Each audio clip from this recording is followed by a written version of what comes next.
I want to welcome all of you. I think we have all 35 USG institutions participating today. We have very, very good turnout, so certainly want to welcome you all to the first post-summit support webinar.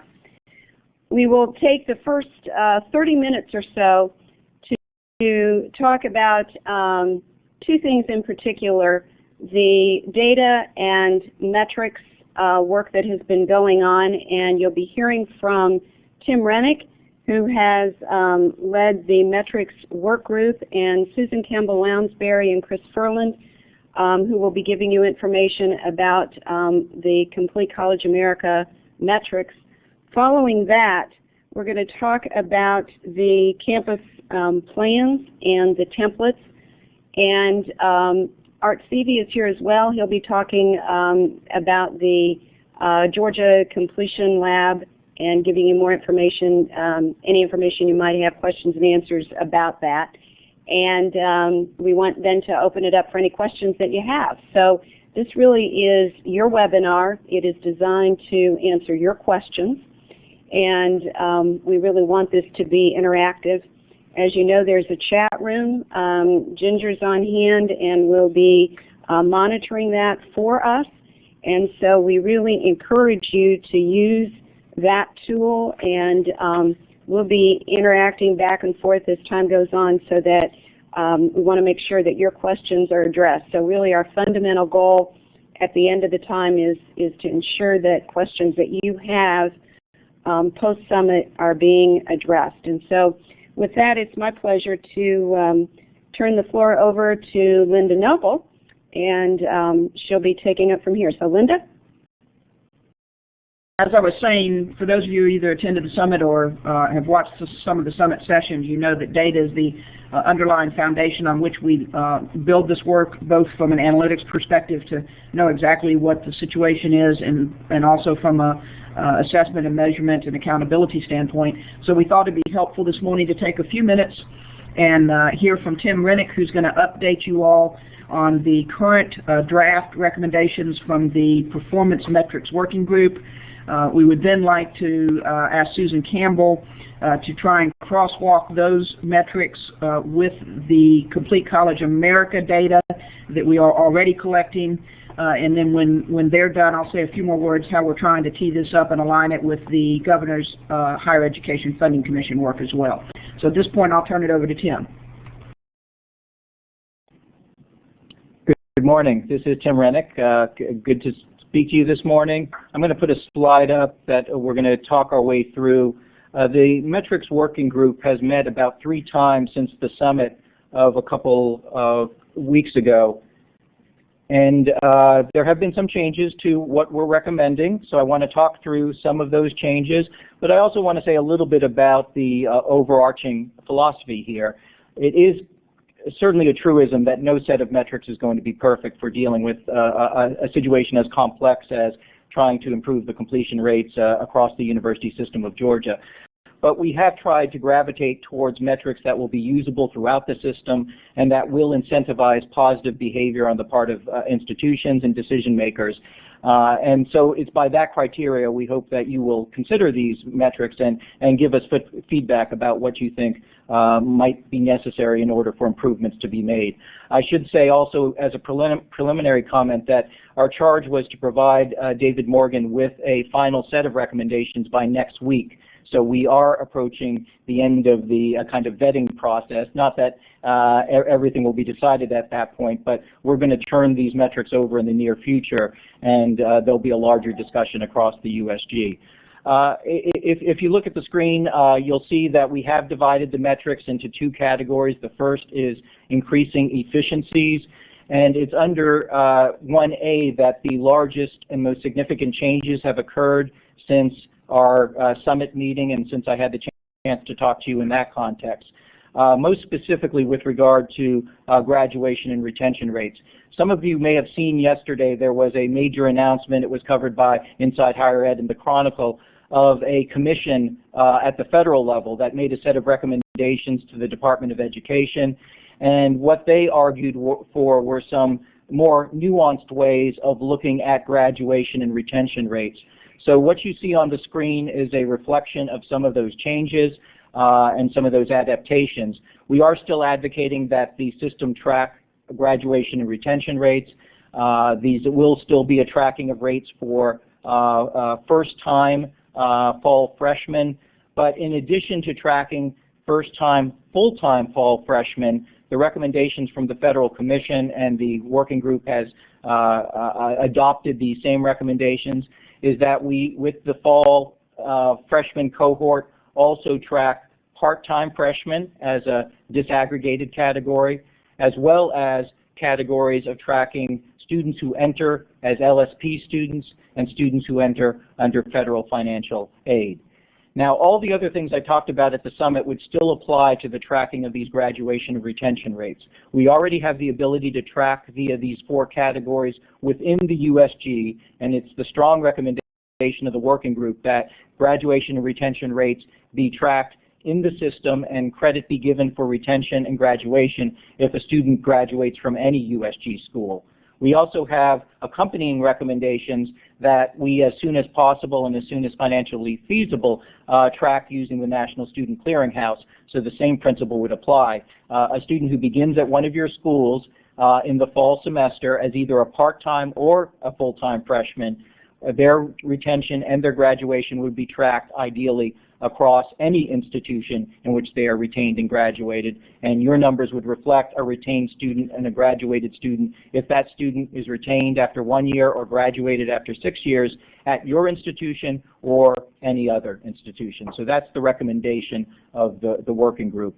We also, under increased efficiencies, are continuing to recommend, as I described in Athens, credit hour at completion metric, disaggregated for native freshmen and transfer students. This is taking a snapshot at the point of graduation of the number of credit hours that a student has accumulated, with the ideal obviously being to lower the number to as close to the 120 as is possible for all kinds of reasons that will impact students' ability to be retained, including their financial resources, which get exhausted as they run out of hope or run out of federal financial aid or run out of personal finances. The third metric under increased efficiencies is the course completion ratio metric. This is a ratio of the course hours attempted and the course hours successfully completed. And this would be tracked at an institutional level, so your institution as a whole would have a course completion ratio. And then institutions are going to be encouraged to disaggregate this data in all kinds of other ways that might help them make some decisions about individual courses that may be stumbling blocks to progression, individual programs that may be having more trouble getting their students through, and so forth. But the main metric would be an institution-wide metric. The second half of our recommendations have to do with increasing numbers. And the weighting of these two areas, Roman numeral 1 and Roman numeral 2, are recommended to be roughly equal, so that's why you see 50% beside each of these two Roman numerals. The two metrics under this category of increasing the numbers, and clearly one of the most important of all the metrics in weighting, should be just the accounting for degrees conferred. This is an initiative that at its heart hopes to raise the completion rate throughout the state and ultimately result in a situation where a great deal more Georgia citizens hold post-secondary credentials. So the most important metric in some ways is simply how many degrees are we able to confer.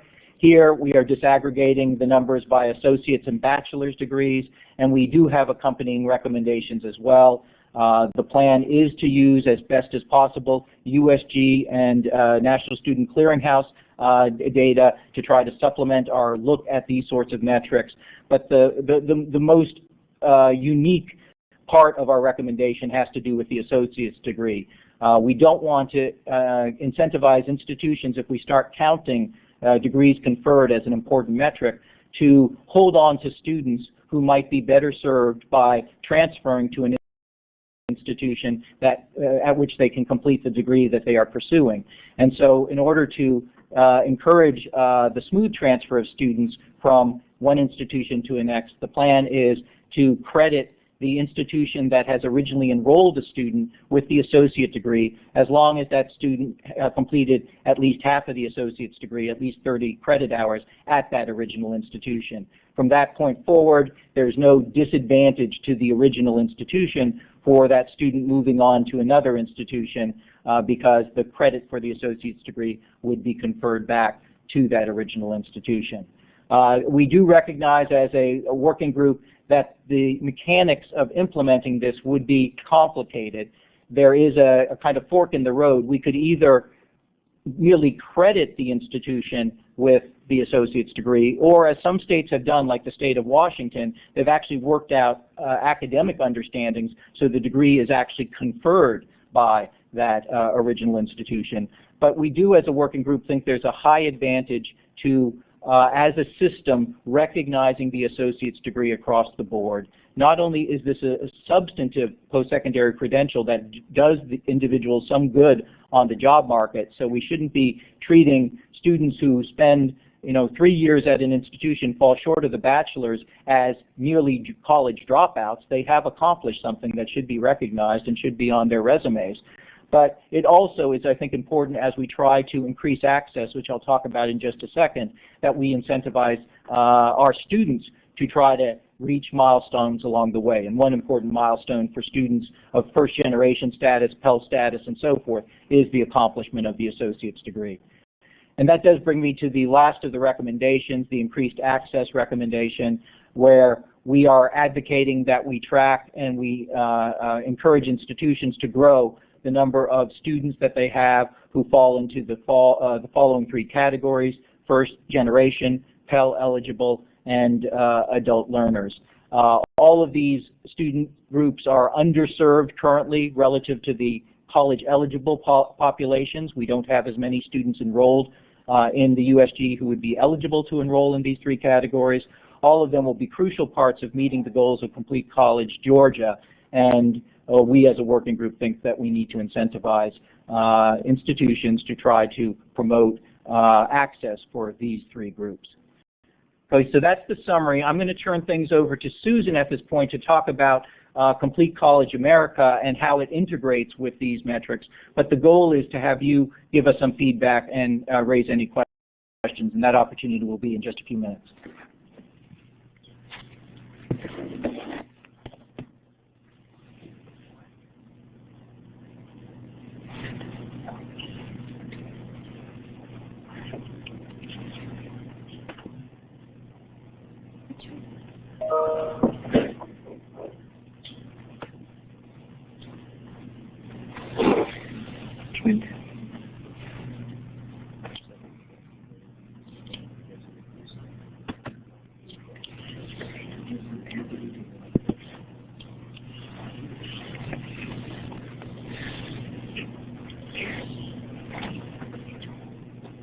Good morning.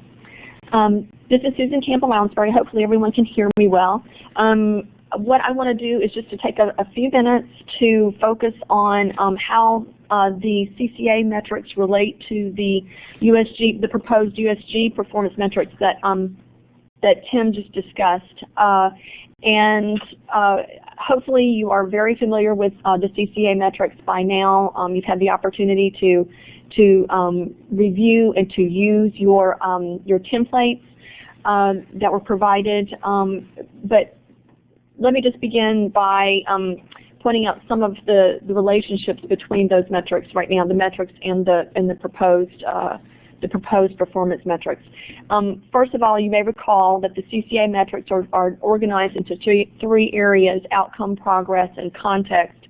And under the outcome metrics, the first metric is the degree production. And with CCA, we reported the degree production for certificates, associate, and bachelor's degrees. And as Tim pointed out earlier, we'll be focusing on those associate and bachelor's degrees produced for the performance metrics. And we won't be reporting the certificates. And we will be breaking those down for the performance metrics. We'll be breaking them down by slightly different categories.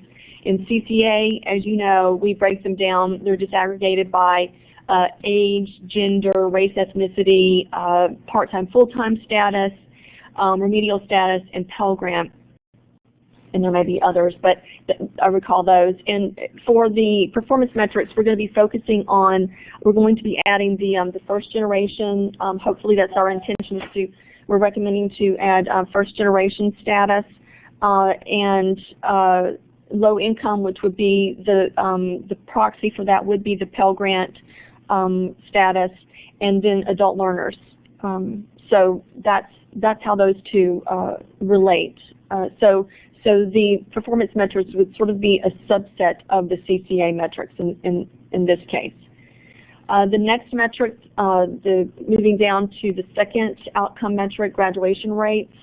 In CCA, we report graduation rates for the 100%, 150%, and 200%. In the USG metrics, we're focusing on the 150% completion rate, or that would be the 6-year graduation rate for bachelor's degree seekers and the 3-year graduation rate for the associate degree seekers. And we will be, again, breaking them down, disaggregating by remedial status or learning support, however you want to think about it, as and in the USG metrics, we're proposing to expand it beyond Pell Grant status to include any federal financial student aid. Okay, so that's how those two relate. Then moving on down to the credits and time to degree, the CCA metric, the last outcome metric. With CCA, this one is actually very, very close in terms of the credits to degree here. It's very close to the metric that we're proposing with the USG metrics here. So we're looking at the number of credit hours that students accumulate, and we go back from the beginning to the beginning of time, however many credit hours they accumulate as they pursue the degree that they are eventually awarded. Okay, so the second set of CCA metrics focus on, they're called progress metrics, and among those, there are 2 USG metrics that overlap with those progress metrics, and the first is retention rates. And as Tim mentioned, we will, with the USG metrics, we're going to be focusing on the system-wide system-wide retention rate. And in the CCA metric, in your own template, the template that you see an institution rate. Okay, so that's where there'll be some difference there. We do, when we produce the system template in CCA, we're required to also complete a system template as well as a state template. And in that system template, that is where we look for retention as well as graduation system-wide. But in the individual institution template that you received, you will see the number of students who are retained, and then with the graduation rate metric, the number of students who graduated at your institution. Okay, so that's one difference there in terms of the metrics. Another metric that we are proposing, the course completion metric, there is a similar one in CCA, and that is the ratio. In the USG metric we're referring to as a course completion ratio, and that would be the number of courses completed versus the number that were attempted. Okay. And then finally, the last category of CCA metrics is the context metrics, and the one overlapping metric there is enrollment, and we referred to this in our USG metrics as the access metrics, and in the CCA metric, we break or disaggregate the data down by a number of categories, and with the USG metric, we will be using, again, slightly different categories, but still that full-time versus part-time, still looking at remedial status, again, expanding from Pell Grant, not only Pell Grant, but other forms of federal financial aid, and I think that's about it. So I'm going to stop here. I think we've gotten some questions about the calculation of time to degree in the CCA metric specifically, and we know we have that question out there. So I thought I would turn the table over to Chris Ferlin now, and he'll focus on how that was calculated.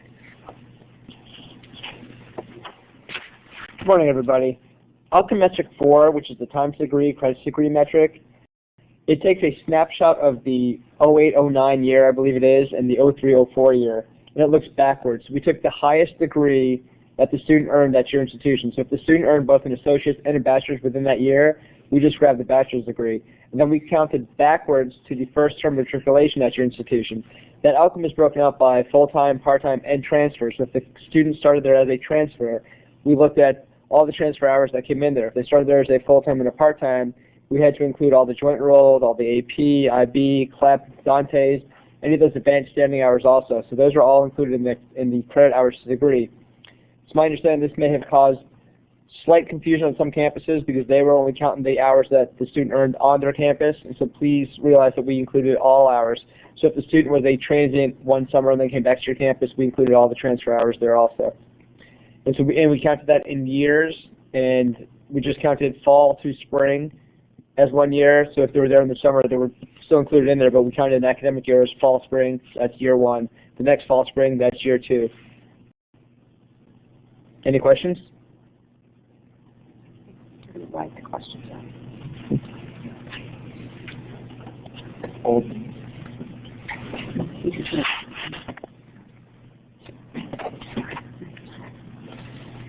So at this point, I think Linda's going to handle questions. Okay, this is Linda.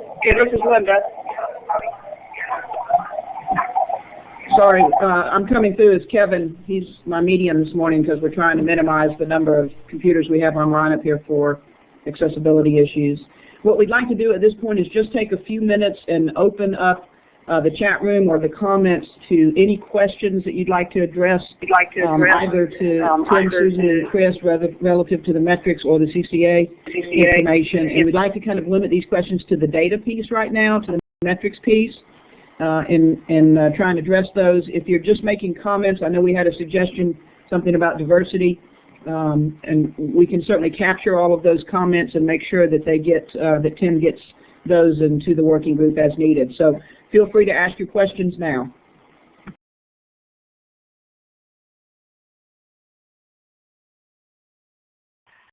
Okay, so the first question, there's from Anna Holloway, has anyone worked on financial aid eligibility in relation to transitioning from dual enrollment transfers from TCSG, PLA, etc.?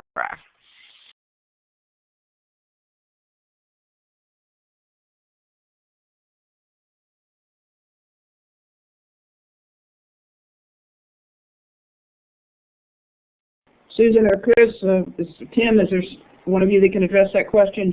What Ginger's doing is pulling the questions out of the chat room and repeating them for us.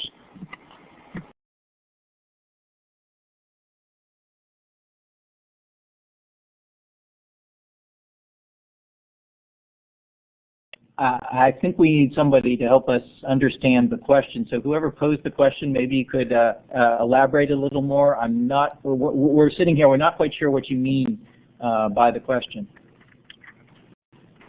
Okay, Anna, maybe you could follow up a little bit with that. Ginger, let's go on to the next question until Anna can get her more detailed question typed in.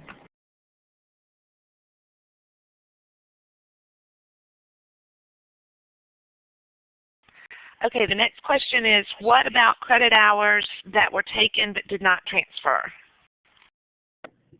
In outcome metric 4, the credit hours to degree, we only use credit hours earned. So they're only hours that were towards a degree and not credit hours attempted that did not go towards a degree. And that applies as well for the recommendations of the USG working group. So for the metrics that were described as the USG performance metrics, the same would apply.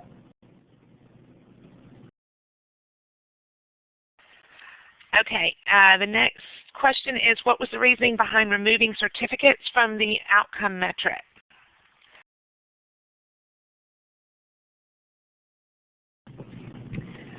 The reasoning behind that is that the majority of the one-year certificates are offered through the technical college system. We have relatively few left within university system, and so in terms of the overall, the focus within USG is on associate's degrees and bachelor's degrees.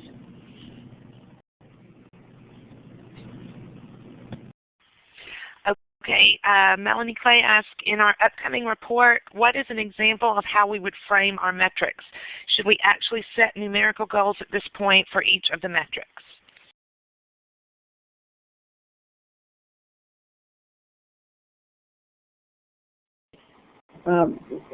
I can take a stab at that. This is Linda. We are beginning to field quite a few questions about setting kind of targets and goals on these measures, and I think at this point we are in the beginning process of engaging a statewide kind of workforce analysis that will give us a much larger state picture on exactly the fields, well maybe not exactly, but the fields, the disciplines, the areas in which these degrees are going to be needed for the economic needs of the state. That being said, we're in the beginning stages of that, so we don't have that today. So I think it would be important for institutions to go ahead and begin to set those targets themselves. Realistically, what do you think you can accomplish in each of these areas? And then as that information comes in, we will tweak and refine this work as it moves forward.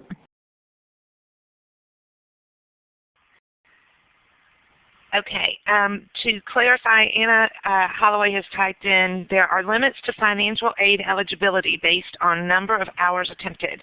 Do any transfer credits from TCSGs, CCAF, or duly enrolled students contribute to hours attempted without adding to requirements for completion of the degree and thus penalize transitioning students?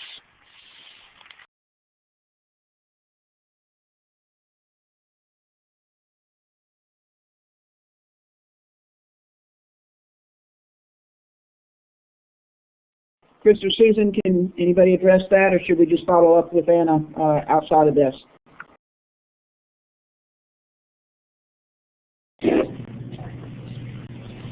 Anna, this is Susan Lounsbury, and I think that I'll take a stab at this, but we may need to do some more thinking on it. That being said, at this point, there's no intention that this would affect financial aid eligibility. We're just trying to get a good estimate of the number of hours that a student accumulates across USG institutions, across systems within the state of Georgia. When it comes to that statewide metric. So any of our calculations would not. I'm having a little bit of a difficult time trying to figure out how our calculations might affect the actual policy. Any policies regarding financial aid awards at the institution. But please help me out here if there's something more that we need to know.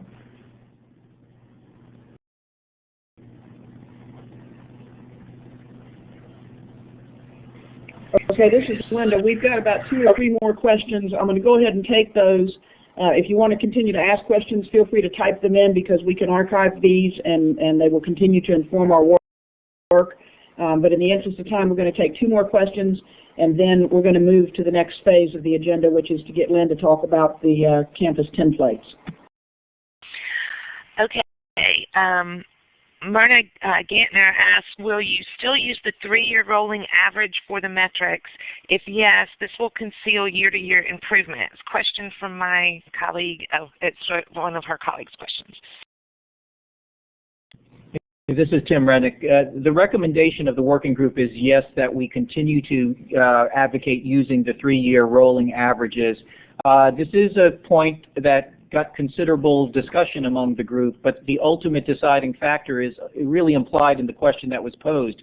Yes, the 3-year rolling average does mitigate against large increases in any single year, it also mitigates against large decreases in any single year. And if these metrics are going to be used for performance funding, the feeling was that from an administrative perspective, from an institutional perspective, less dramatic increases or decreases from year to year would be preferable, and that's why the 3-year rolling average is still recommended.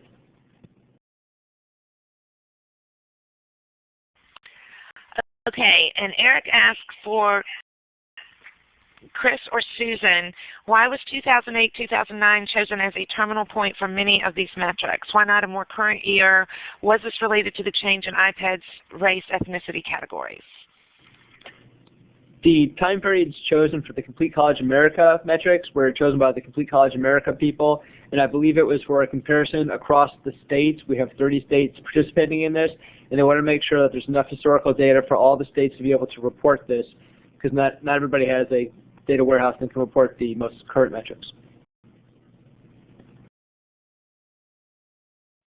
Okay, I think we've still got some questions scrolling in, so we will definitely collect those and find ways to continue to work together and communicate those, typically through the Completion Lab, where we have lots of blogs and opportunities there to kind of get these things addressed. Let me follow up, because we did have a question that asked me to clarify exactly what the campuses were supposed to be doing on the data metrics piece.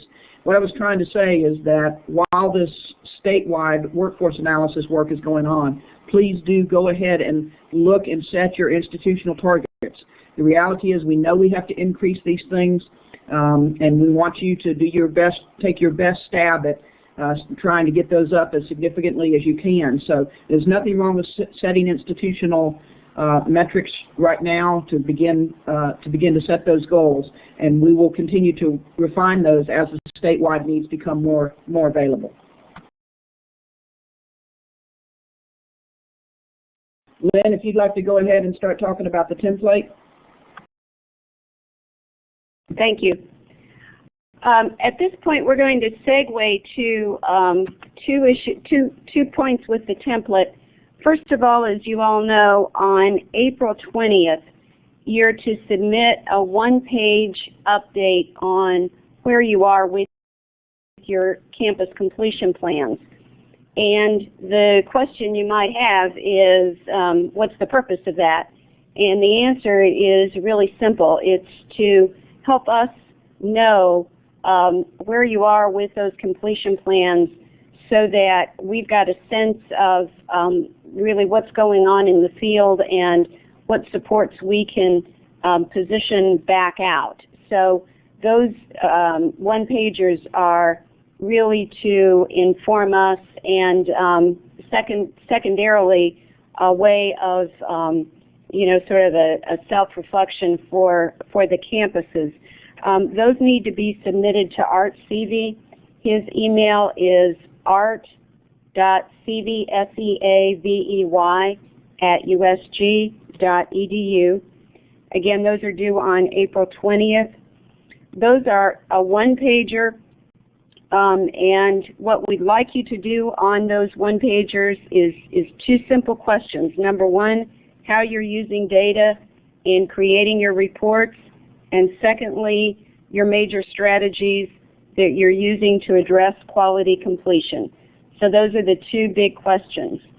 For that one-pager, we do not have a template, in part because one of the big feedback areas that we got from the summit was that many of you asked for flexibility and an option to think outside the box in doing this work. And so in order to create a one-pager, we thought that a template might be a bit of an overkill.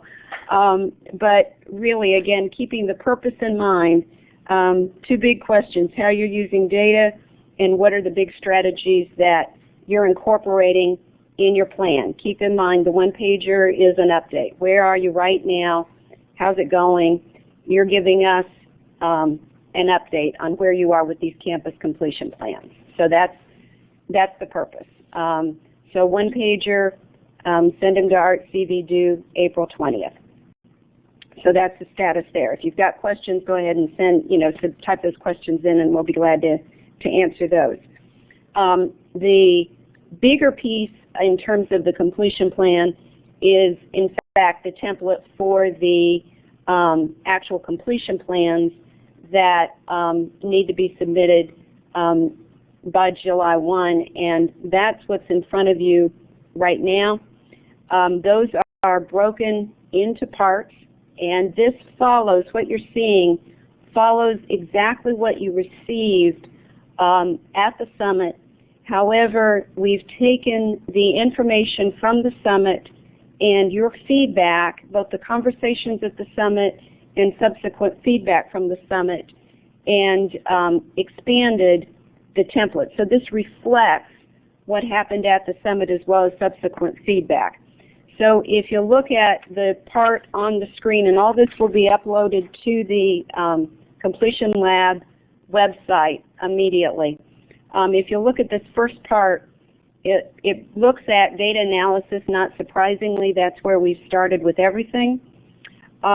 Takes what we learned from your preliminary reports that you've provided and asks you to present key findings from your analysis of your CCA campus reports that Susan and Chris just talked about, as well as other data sources that you've utilized. And a number of you are using other data sources to inform your work. Focus on the key areas of access, retention, and completion. So what are the key findings that you've seen from those data sources? Look at your transfer rates for those of you for whom that's an appropriate metric. What do you know about the success of your transfer students? What are the strengths? What are your areas for improvement? What information do you need that you don't have? And what assistance do you need with data access, interpretation, and alignment with campus initiatives? So those are big questions that you can tease out about data analysis. So what do you know? What do you need to know? And how is that informing your work moving forward? This is going to look different for different campuses. Again, we don't want to be so prescriptive with this section that it doesn't give you the leeway that you need. But focus first and foremost on data in order to inform how you're moving those plans forward.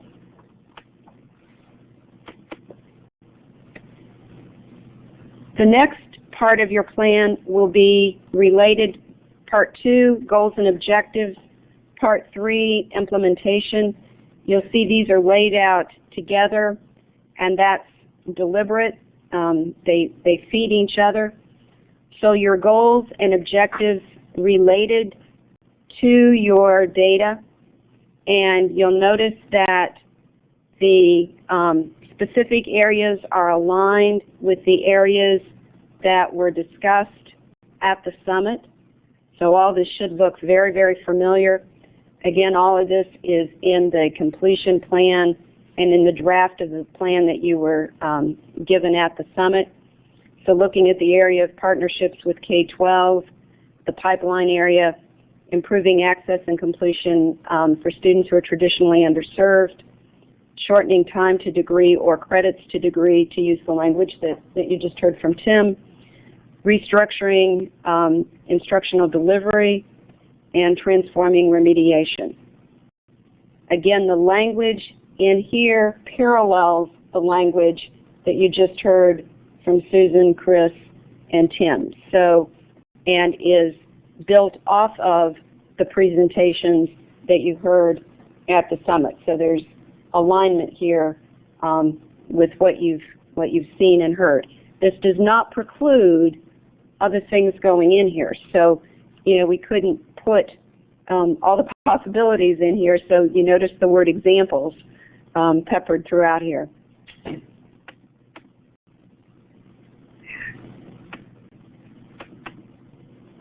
And then finally, what structures you see necessary to affect the changes? What are changes that, as you're doing the work, you may see structural changes necessary at your institution to affect these changes?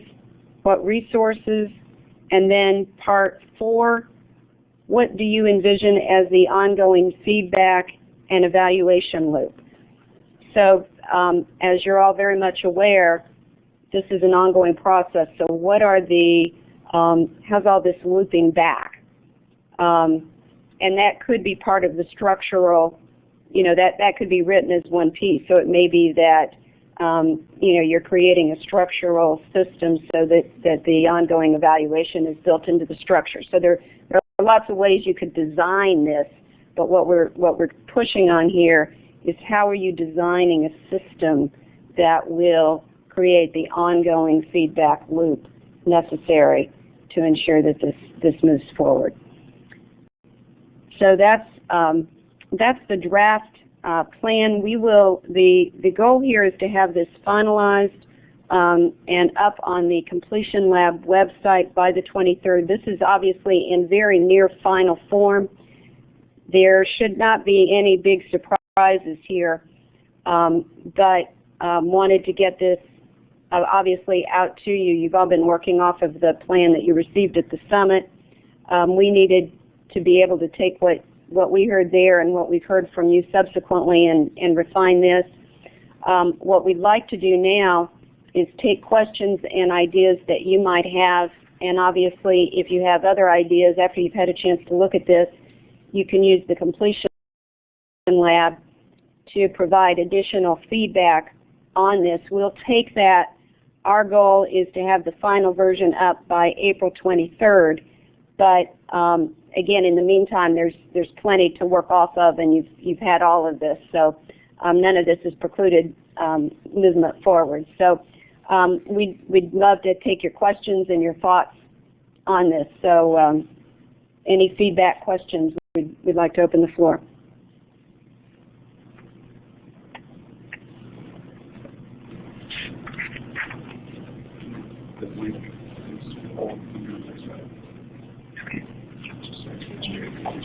Ginger is updating the website address for the Completion Lab.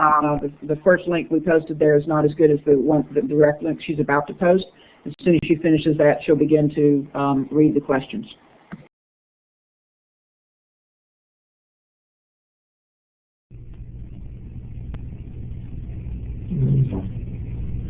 Probably just turned on the mic.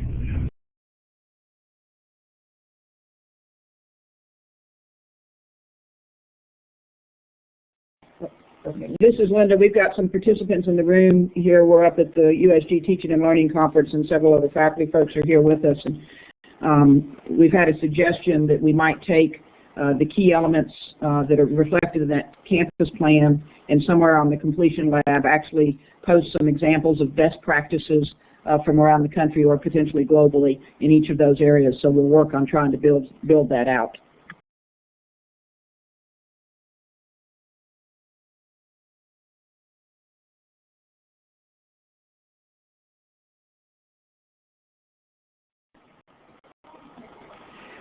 People may be typing, just want to make sure we don't have any questions about the draft template. If there's any elements that you see as problematic or gaps, things that are going on your campus that we're not capturing there, feel free to chime in.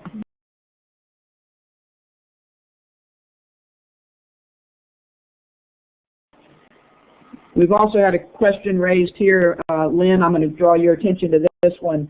On the April 20th updates, you talked about that coming in as one page. It sounds like a couple of campuses may have up to 2 or 3 pages already going in that update. Is it okay if they exceed that one page?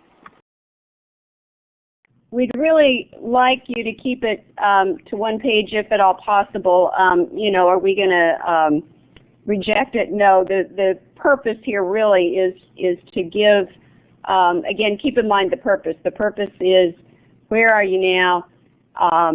We don't want this to be onerous for the campuses, and so this isn't meant to be, a huge onerous process. This really is a way of you providing a quick progress report. So,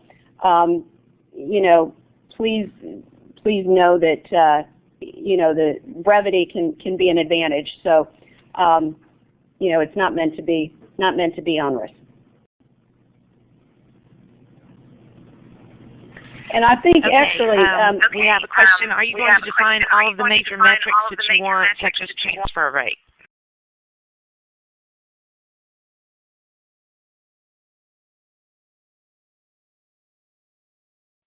Susan, can you speak to the definitions piece? Sure, Linda. Okay, well, if you're talking about, I mean, I think we kind of run into this problem where we have all these different metrics. You know, we use that term, and there are metrics. There are the CCA metrics, and then there are the proposed USG metrics, and then there are the metrics that you may be identifying for your own institution that may be even different than those. And so my question here is back. We have a definition that we can provide to you if you're talking about the definition that was used for the CCA metrics. We can do that if that's what is needed. Okay. I'm sorry. Lynn has asked me to for the reports that you're doing. We ask that you please use the CCA definition. And so if we need to provide some clarification on that, we will send that out.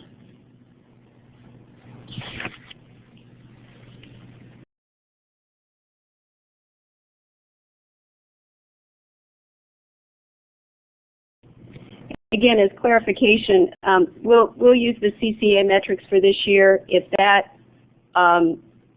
if that creates problems, we can reevaluate it moving forward. We're all in the process of creating this as we go as well. It's a learning experience for all of us. If that creates problems, we need your feedback. But it's a very good starting point because we are. Okay, I'm back. As a CCA, the question is, you presented the metrics from the working group that Tim shared and then the CCA metrics. There's some overlap, but do you only want us to focus on the Georgia metrics the working group came up with?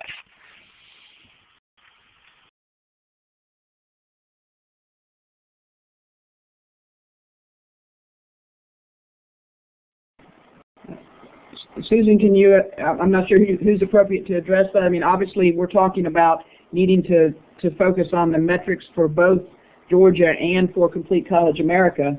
So you can't not focus on either one. You have to focus on both. This is Susan, I think, okay, let me try to distinguish the CCA metrics again from the USG performance metrics, and the metrics that Tim talked about earlier. Those are the proposed USG performance metrics, the focus of what we hope for you to be doing in these reports that you're producing now would be to use the data, the CCA metric data that were provided to you at the summit and that you received via email, and any, and you can supplement that if you have data that either that we already produce, through reports at the system office, graduation rate reports or retention rate reports or transfer reports or any of those types of things, to supplement the data that you discuss in your reports. So anyway, so does that help?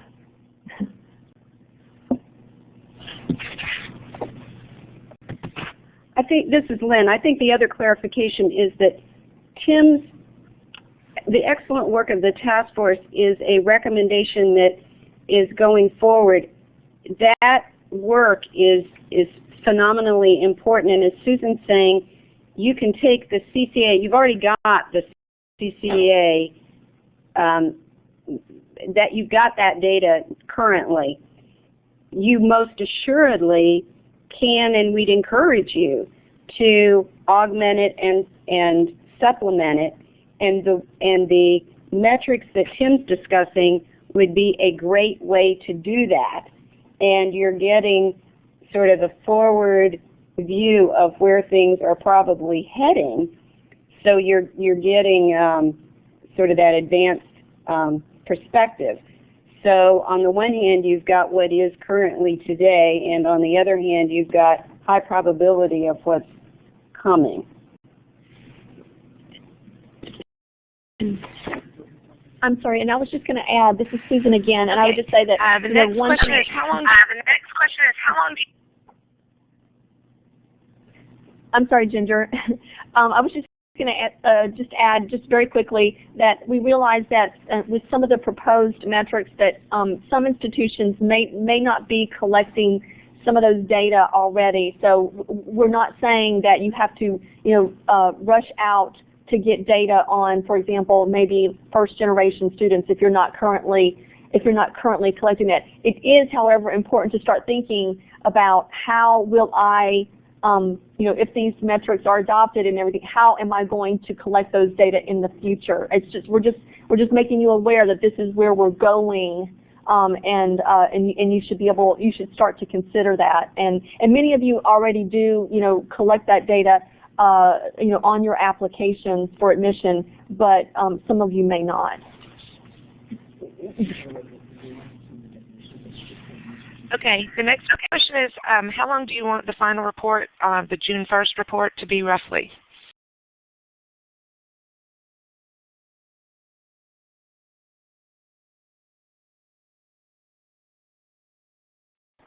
Lynn, can you field that one? Can you field that one? Yes, I'm fielding it right now. 10 to 15 pages.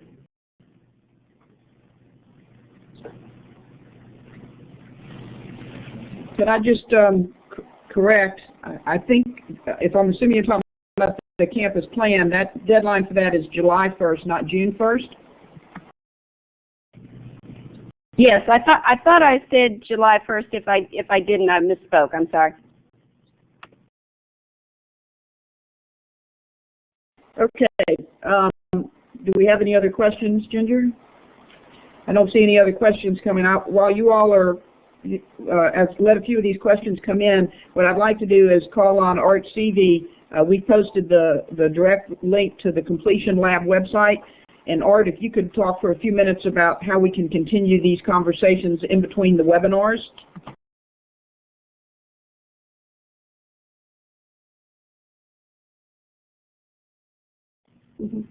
Yes. Hey, good morning. The Completion Lab is up and running. Over 100 of you have actually signed on. Some multiple times. There's great discussion going on, especially on the metrics, some on remediation, some interesting talk on even just how you're approaching the campus plans in general, who you're involving on campus. So I think we want to keep that discussion up in between these webinars and even post turning the plan in. We're going to do a much more concerted effort of engaging national partners on the blogs itself. If you have a program or a new strategy or something you want to promote from your campus, let us know. We'd love to have you do a guest blog. And it's pretty soon in the near future we're going to make the blogging part of it public so you don't have to sign in. And that way it becomes a really central place where people can know what's going on campuses in Georgia related to college completion, because there's a lot of people across the nation that are gaining interest in Georgia, and we want to keep that up. You'll find when you log into the Completion Lab a link to the iTunes U site so you can find all the videos from the summit. That's right up there at the top. You will find the Complete College America metrics definitions on there in the resource library. And we just encourage you to keep going on the forums, spread the word to other people on your campus. This should be much broader than just the campus teams, and the more people we get on there, the more beneficial it is to each one of you. Thank you. Okay, thank you, Art. We've had a couple of questions roll in, so let me address a couple of those quickly, and then I'll turn it back over to Ginger. Two things. One, just to clarify, the campus plan reports are due to the system office, to us, on July 1, not June 1st, July 1, 2012. And what we're doing, that's part of why we wanted to share the template draft with you today. We're trying to get some feedback from you on that. But if we don't hear something, any feedback, we'll likely get that to you as quickly as possible so you have the template to work from. Ginger?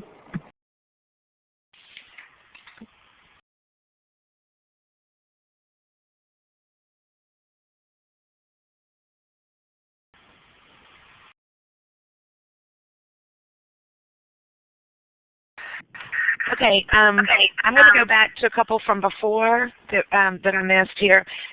Do we have operational definitions of the first generation student and adult learner yet?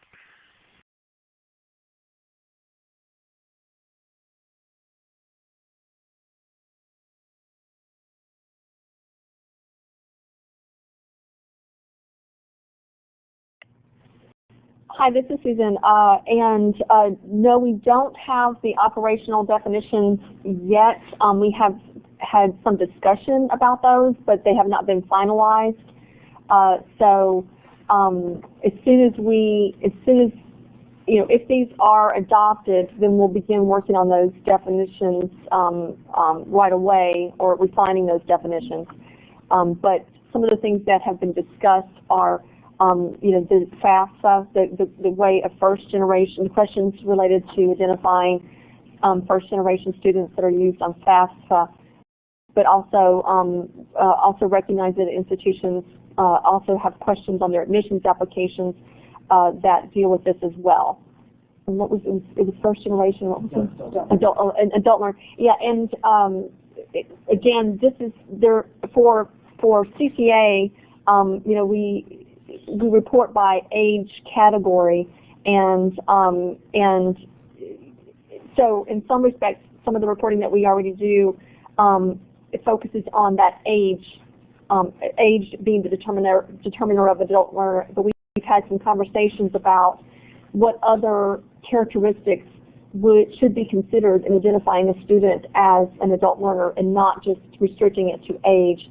But again, those are in discussion phases, and they have not been finalized.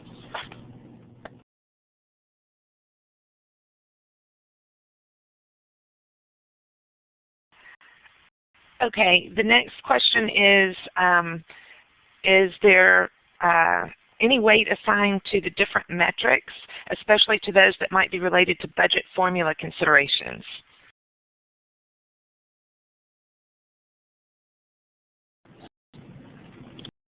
Yeah, this is Jim Rennick. Again, the first metrics that we talked about, which are the USG Working Group's recommendations, are recommendations that are really going forward to the Chancellor and then on to the Governor, and will have to be embraced by the state in effect. So at this point, we have recommended within the full report, and by the way, this coming week, once we submit our final recommendations to David Morgan, we will post on the Completion Lab the updated set of USG metric recommendations, so you'll be able to read in greater detail what we're recommending and the rationales. But what you'll see when that is posted is that, indeed, we do have recommendations about some weightings. One thing that I mentioned already is that we're recommending a balance between the efficiency section and the numbers section, Roman numeral 1 and 2. We've also recommended that the degree conferral metric be weighted more heavily than others as probably the most significant. But these things will have to be worked out as this is vetted with other stakeholders across campus, including what will be the Governor's commission that will be looking at this over the summer and into the fall. I think the Governor's commission is given the charge of having final recommendations to the Governor by December.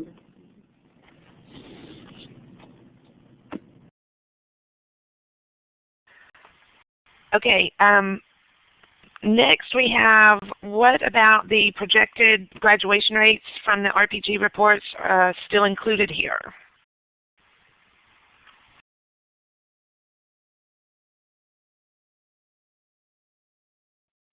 I'll take a stab at that, and then Lynn can either correct or fill in as needed.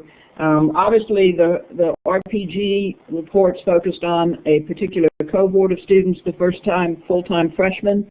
That's certainly still an important student population on our campuses, so we would like those targets to continue to be part of your campus completion plan.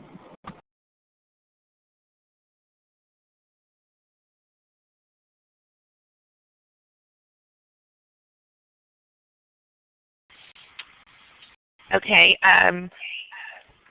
The next is, we have drafted our prospectus. Is there any specific form or template you want? Can we shoot a draft to someone for a look and their reaction? We'll be happy to look. Of course, you just got the draft template, and again, we don't anticipate major changes to this in terms of you're talking about the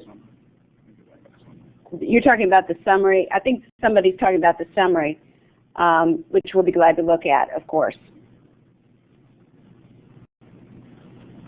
The other thing I'd encourage you to do, if you're willing to do it, would be to share your drafts on the completion lab with other campuses, and that'll help you all seeing what everybody else is doing and learning from each other and supporting each other.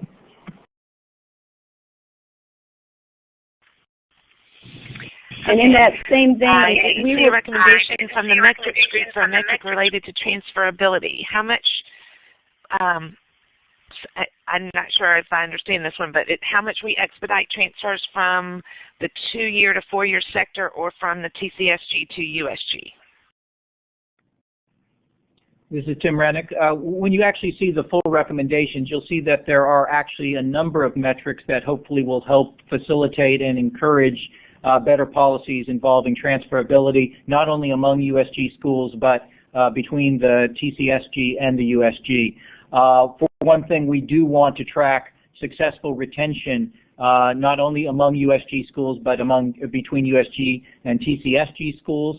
So the host institution, the original institution, will get credit for a successful transfer if that student is enrolled at any one of these institutions.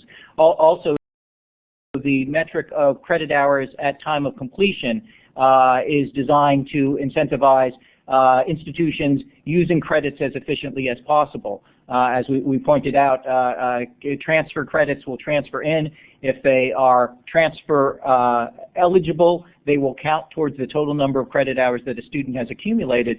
But obviously, if an institution wants to lower the credit hours at completion average for the institution, they will be encouraged to think of creative ways to use transfer credit in a way that applies to their program as well. So you're right in one sense, there is no transfer metric as such. But if you think about, and we encourage you to do so, think about several of the metrics that are proposed. The hope is that they will help incentivize better behavior that will benefit the students as far as transfer policy is concerned.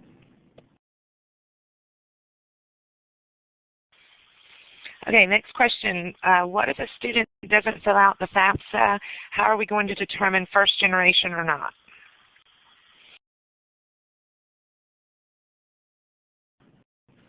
Obviously, if you're asking this question for the immediate future, for instance, for the one-pager, you can only use the data that you have in front of you. And so, again, Susan said, we're not asking any institution to go out and reinvent the wheel, especially in the very short term. When you read the metric group recommendations, one of our recommendations is that we add, once we define what question will determine what a first-generation student is, we add this question commonly to all applications throughout the USG, all undergraduate admissions applications, so that we won't rely exclusively on the FAFSA, and we will have one unified definition that can be tracked centrally for the USG.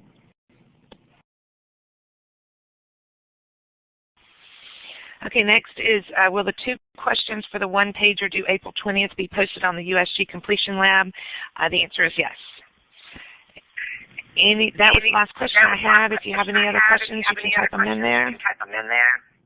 I just want to add, in addition to the 2 questions being posted, the template will be posted you will not be receiving a separate email. In terms of the template, everything that we're doing will be through the completion lab. So please just be sure to go to the completion lab, and everything you need will be up there. Thank you.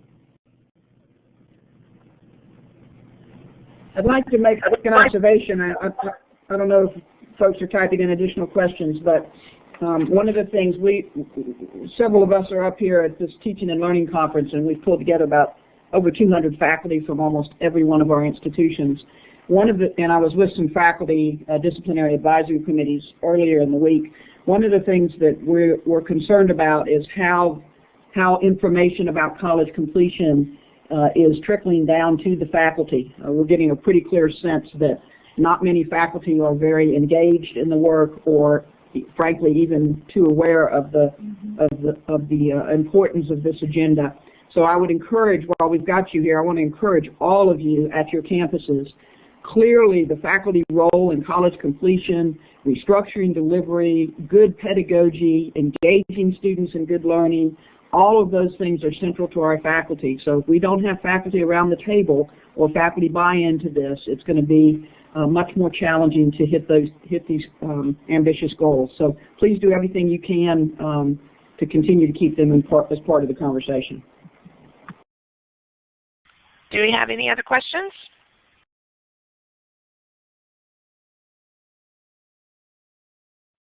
Okay, Lynn, we'll turn it over to you to close. I just want to, again, thank everybody. Building upon Linda's last comments, all the materials from the summit are out there now for your use. You've got access to the videos. We've also created a really outstanding short video, a synopsis video from the summit that you're going to be able to have access to. So we're building out tools that you can use with your faculty so that you don't have to recreate the wheel. But additionally, you all have such expertise on your campuses that the hope here is that you'll also load things onto the completion lab and continue to expand that resource base so that, in the end we're sharing with each other and building out what it's going to take, because as Linda said, this is a huge, to state the obvious, this is an extremely heavy lift. So, the more we can share and learn among and with each other is what this work is about. So this webinar, I think, is a good example of how we can do that together. So a big thanks to all of you. We want to keep the discussion and the learning going, and again, if you have questions, know that we'll get back to you immediately, and we look forward to continuing to work and learn together. So thank you all very, very much.